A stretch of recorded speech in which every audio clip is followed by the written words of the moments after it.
I've probably spent most of my career either being self-employed in a small business that I've created myself or worked in the charity sector. So I feel like the spark for all of that came through the punk era. So I grew up in the punk era. I was surrounded by people. I grew up in a housing estate where, you know, it wasn't a lot of work for people. There wasn't a lot of money, but what there was real creativity, because I do believe that everybody's got potential. Not everybody has opportunity. And what the punk era did for me and for many of my peers was it gave us an opportunity to try things without judgment. So I had a lot of friends who joined bands, who created record labels, who wrote their own fanzines, who basically started to think about the community in which they lived. So I particularly think that planted a seed in me where I believe that you're here to support the people that live around you.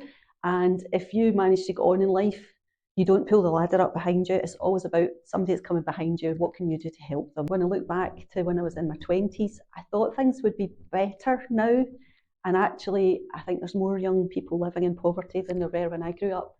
And so the role of trustee or volunteer is a role that I don't see going away. And I think if you truly care about making the world a better place and a more equitable place for people to live and work in, then it's incumbent upon you, if you've got time, skills, and motivation, you should be giving them to help other people.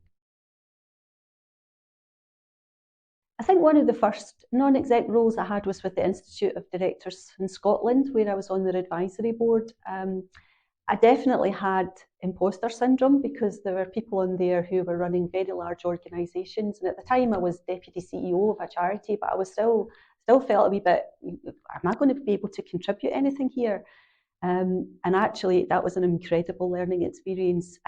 What it showed me was how well meetings should be run, and the whole due diligence around making decisions about quite important things. And also just the other people that were on the advisory board. I just learned so much from them. I've also been involved in being a founding trustee of a small charity. I did that for 8 years, and that was quite scary at times, because it was fine when it was just the trustees and we were all volunteering our time to get the organisation up and running. And then when we started to employ people, that became a huge responsibility, because you have to make sure you have the funding in place to keep the wage bill going. And you're also looking at, well, what's their strategy? What's their growth strategy? There's a lot more responsibility along with that. But again, the learning, it really contributed to my day job as well, because it looked at future-proofing an organisation in a way that when you've got no resources, you've got no money, you've got no people, how do you grow that from nothing? And again, harks back to my punk days. You just go on and do it. You use your network, and I can't emphasise that enough, how important your network is as you're embarking on the role of a non-exec or as a trustee. Just being able to pick the phone up or drop somebody an email to say, have you come across this before, or do you know this person? Could you maybe introduce me to them? And it becomes a network that you contribute to, but you also benefit from. So that's an important part of what you bring to the role of a trustee.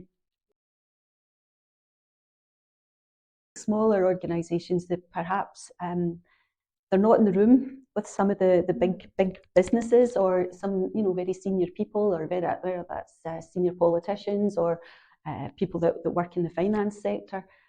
So you're their voice, if you like. They may well not be at that level of organisation yet. So you're actually bringing not just your skills, as I said before, you're bringing your network, which is very valuable. I realised that the common thread throughout my whole career was people.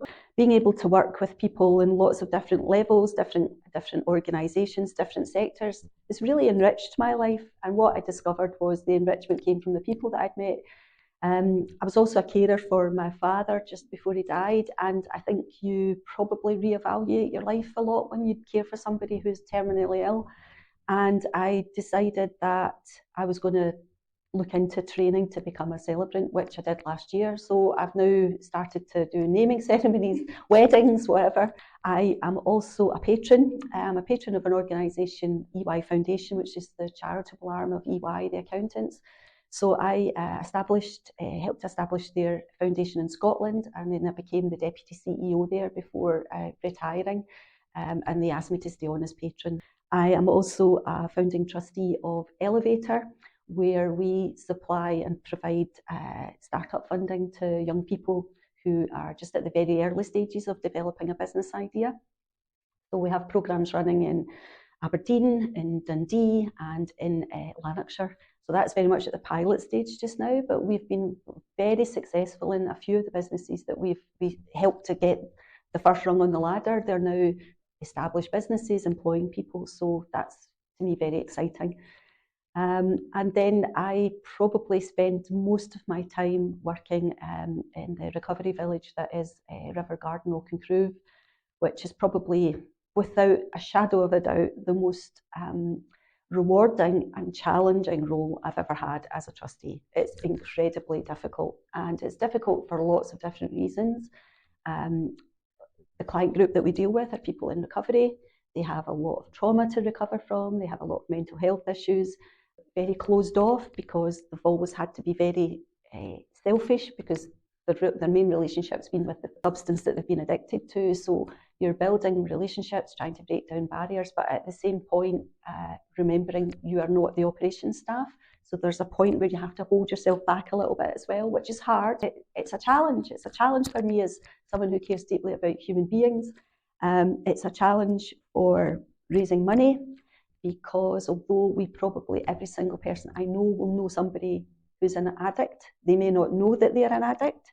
So there's a lot of hidden alcohol and drug abuse in society, but I guarantee every single person you speak to will know somebody who has an addiction problem. So EY, I think we're very visionary actually in setting up a foundation. So the pilots they ran were in London, and they targeted schools where there were high populations of young people on free school meals, because what that showed was those pupils had very little social capital. And also what EY were beginning to notice was they were recruiting the same types of people all the time, which that's fine. It gives you a very good, I suppose, benchmark for saying, these people have a very, very high education, but they all think the same way. And EY are working with entrepreneurs who have often not gone to university, who have not got great grades, who have not had a private school education. So suddenly you've got very, very well qualified accountants or consultants going in to work with a client group. And there's a bit of a disconnect if you think about it. So, very different backgrounds. So I think EY recognised that maybe their recruitment pipeline needed to be a bit more diverse. So a good way to do that was to look at young people at the age of 16, 17 who were bright but did not have the social capital to say, well, I could apply to EY, or I could go to a very good university and then go to EY. So those pilots that they ran were very successful, and quite a lot of the young people then started to apply for the apprenticeships within EY, or went off to university but came back. I think the most important thing that the staff of EY contributed to the EY Foundation was mentoring. So for every young person that came through a training programme run by the foundation, they were given an individual mentor, and that mentor was a member of staff from EY. So you could have been mentored by a partner from EY, or a recent graduate, or somebody who had a 30-year career there. And suddenly the young person who arrived at the door with no social contacts, nobody in that world, suddenly is plugged into that person's network, and they believe in them, and they encourage them, and they support and cajole them. In many cases help them to write applications for jobs or statements for universities, just instilled that sense of you can do this. And somebody saying that to a young person and giving a young person time is one of the most valuable things that you can do. So actually, the process of a commercial organisation, looking at what it's doing in a charitable space, but importantly, recognising it's a two-way street. So the charity gets support from the corporate, but the corporate is actually opening itself up to opportunities for a more inclusive pipeline of employment. I was a governor of a university, and I think the thing that surprised me was just how many papers you got given to read. You would get and I'm not exaggerating, 270, 300 pages of papers to read, because it's such a big organisation. And the university I was a trustee of, with 5 locations, 5 different locations across the UK. So there were a lot of departments that were giving you updates, and then you had all the financial updates and all the marketing updates. But the learning I got from that was incredible, because it very clearly showed to me how important it was to have an oversight of everything that's going on in your business.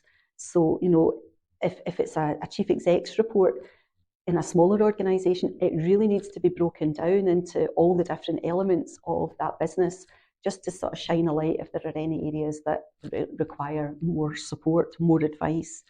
Probably in the charity sector, you would be expected to support more with ideas, introductions, possibly even helping to write funding applications.